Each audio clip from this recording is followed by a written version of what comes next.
Assalamualaikum warahmatullahi wabarakatuh. Selamat pagi anak-anak. Bagaimana kabar kalian? Ibu harap kabar kalian tentu baik-baik saja tanpa ada kekurangan satu apapun.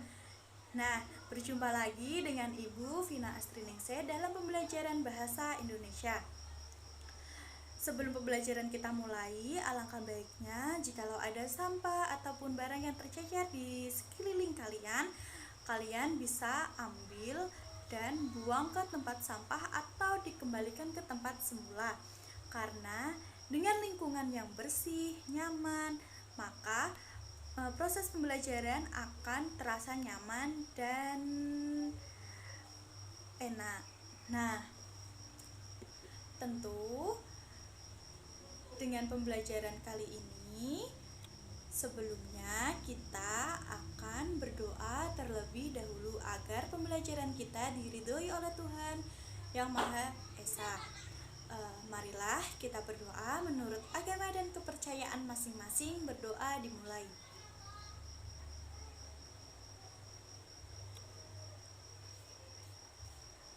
Berdoa selesai.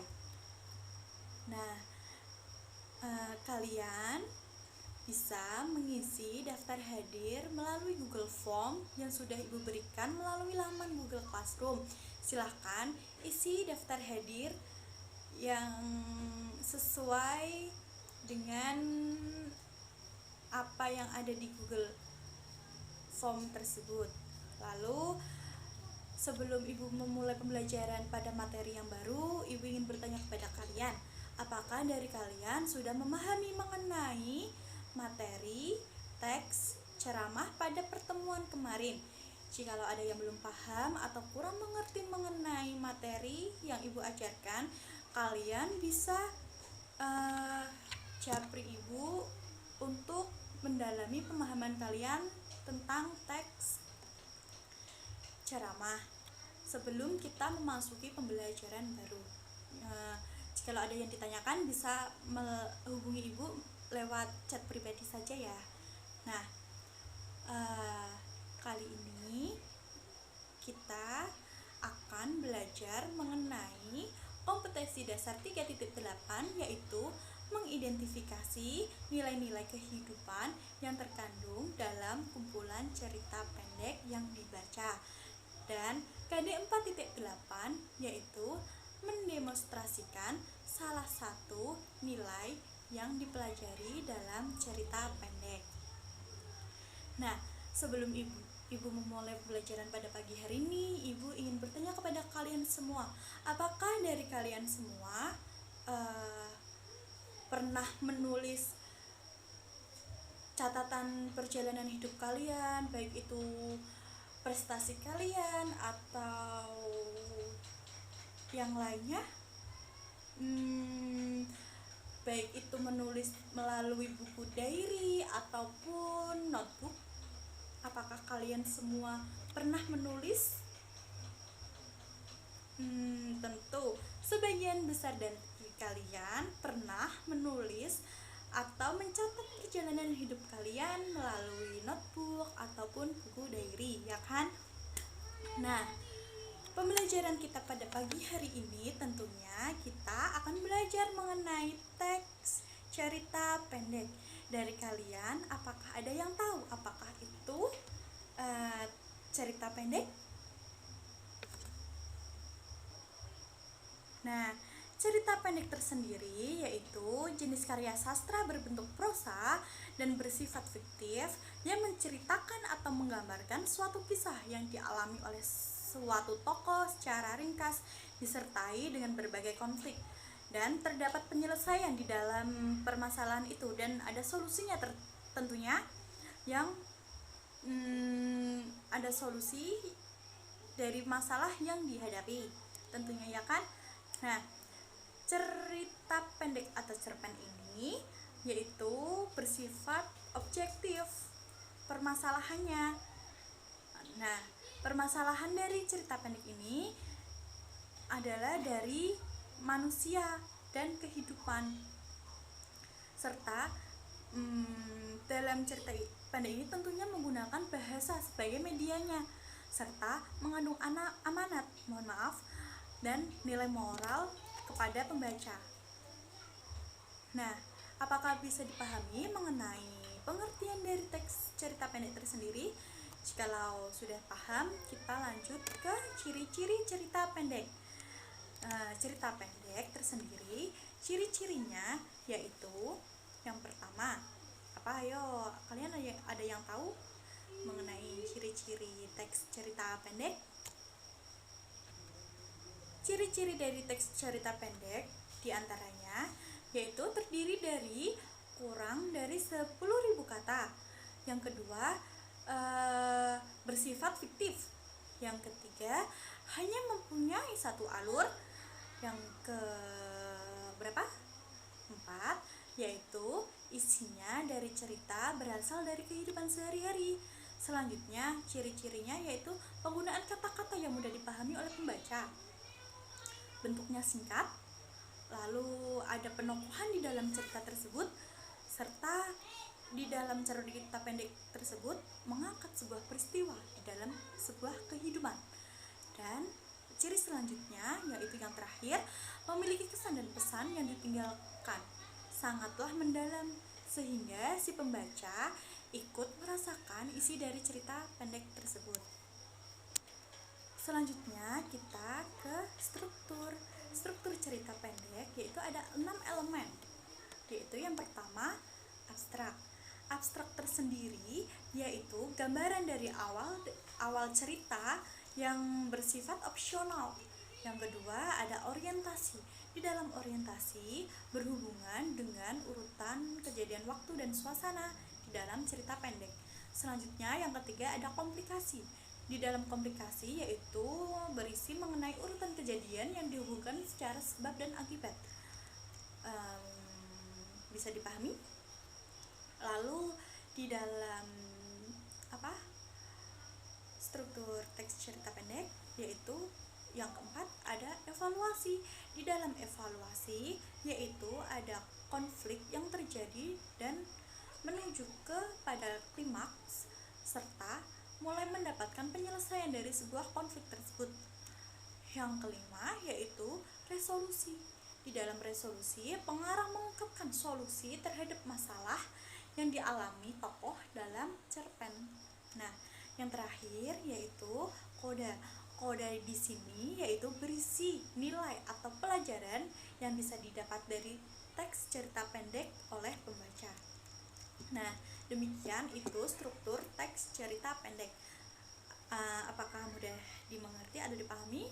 Kalau mudah dipahami, ada dimengerti, kita lanjut ke unsur intrinsik cerita pendek. Di dalam unsur intrinsik cerita pendek ada salah satunya yaitu yang pertama, ada tema. Di dalam tema yaitu ada gagasan pokok atau gambaran secara umum membangun makna cerita. Nah, yang kedua yaitu ada tokoh. Tokoh ini menunjuk kepada orang atau pelaku cerita tokoh. Nah, di dalam tokoh ini dibedakan menjadi ada tokoh utama, lalu ada tokoh protagonis, dan ada tokoh antagonis dan tokoh tambahan. Nah, ada yang ada yang kurang paham mengenai penokohan tokoh. Nah, kalau tidak ada, lalu kita ke penokohan. Di dalam penokohan yaitu bedanya apa sih tokoh sama penokohan? Nah, kalau tokoh itu siapa sih yang ada di dalam cerita tersebut. Kalau penokohan itu merujuk ke watak atau sifat oleh para tokoh tersebut, penokohan. Nah, misalnya gini, ada tokoh si Abdul. Nah, tokoh si Abdul ini penokohannya gimana sih, wataknya gimana dalam cerita itu gitu. Nah, itu termasuk ke dalam penokohan. Lalu selanjutnya ke unsur intrinsik setting atau latar. Nah, setting ini menunjuk ke tempat, hubungan waktu, sejarah atau lingkungan sosial. Setting ini dibedakan menjadi tempat, waktu, dan suasana. Biasanya suasana ini berkaitan dengan sosial dan budaya. Nah, latar dan setting ini terletak pada awal cerita, lebih tepatnya seperti itu. Nah, yang selanjutnya yaitu mengenai konflik. Di dalam konflik yaitu terjadi sebuah kepentingan atau perbedaan sesuatu sehingga mengacu atau menimbulkan sebuah pertarungan antara dua kekuatan. Lalu kita ke unsur intrinsik yang selanjutnya yaitu plot. Di dalam plot yaitu mengandung unsur sebab akibat. Plot tersendiri dibedakan berdasarkan urutan waktu yaitu lurus atau progresif dan sorot balik atau regresif, flashback gitu kan. Nah, lalu di dalam unsur intrinsik selanjutnya yaitu sudut pandang. Di dalam sudut pandang yaitu ada sudut pandang orang pertama yaitu aku, selanjutnya yang kedua ada sudut pandang orang kedua yaitu akau, dan sudut pandang orang ketiga yaitu dia. Nah, di dalam sudut pandang ini yaitu cara pandang yang digunakan pengarang sebagai sarana untuk menyajikan cerita yang dimaksud. Lalu ada yang terakhir unsur intrinsik dalam cerita pendek yaitu amanat. Di dalam amanat ini berisi tentang sesuatu yang ingin disampaikan ke pengarang kepada pembaca. Nah, begitu unsur intrinsik di dalam cerita pendek. Apakah ada yang dipahami atau kurang jelas? Kalau sudah jelas, kita lanjut ke unsur ekstrinsik cerita pendek. Di dalam unsur ekstrinsik yaitu sebelum itu ibu ingin bertanya, ekstrinsik itu apa? Atau X itu kan luar. Nah, kalau unsur ekstrinsik, maaf. Nah, jadi unsur ekstrinsik cerpen yaitu unsur yang berada di luar karya sastra itu, tapi secara tidak langsung mempengaruhi atau membangun isi cerita atau sebuah karya sastra. Nah, adapun unsur ekstrinsik dalam cerita pendek seperti biografi pengarang, nilai moral, nilai sosial, dan nilai budaya. Nah, itu selanjutnya kita akan menuju ke kebahasaan. Di dalam kebahasaan teks cerita pendek yaitu ada majas. Di dalam cerita pendek ini ada 3 majas, yaitu majas pertentangan, perbandingan, lalu yang selanjutnya ada majas pertautan. Nah, sampai di sini dapat dipahami. Majas perbandingan tersendiri terbagi menjadi yang pertama ada majas simile, yang kedua ada majas metafora, yang ketiga ada majas personifikasi, yang keempat ada majas depersonifikasi. Nah, selanjutnya di dalam majas pertentangan ada majas yang pertama yaitu hiperbola, yang kedua litosis, yang ketiga ironi, yang selanjutnya yaitu pada majas pertentangan. Di dalam majas pertentangan yaitu ada majas metonimia, lalu ada sinekdote, lalu yang ketiga yaitu ada majas alusio.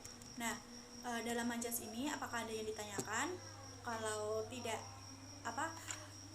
jikalau ada yang kurang paham, nanti ibu akan kirim file ke Google Classroom. Kalian bisa mempelajari mengenai teks teks cerita pendek. Nah, untuk itu sebelum ibu akhiri, nanti selesai pembelajaran ini ibu akan memberikan sebuah penugasan yaitu mengenai menganalisis unsur intrinsik maupun ekstrinsik dari cerita pendek Juru Masak. Nah, karya Damhuri Muhammad. Nah, untuk itu sebelum ibu akhiri pembelajaran pada pagi hari ini, ibu mohon maaf jikalau ada kesalahan baik tutur kata maupun cara penyampaian ibu kurang jelas. Ibu mohon maaf sebesar-besarnya. Billahi taufiq wal hidayah. Wassalamualaikum warahmatullahi wabarakatuh. Tetap semangat dalam mengikuti pembelajaran daring di tengah pandemi COVID-19. Tetap jaga kesehatan dan jangan lupa kalau keluar rumah tetap mematuhi protokol kesehatan. Terima kasih. Wassalamualaikum warahmatullahi wabarakatuh.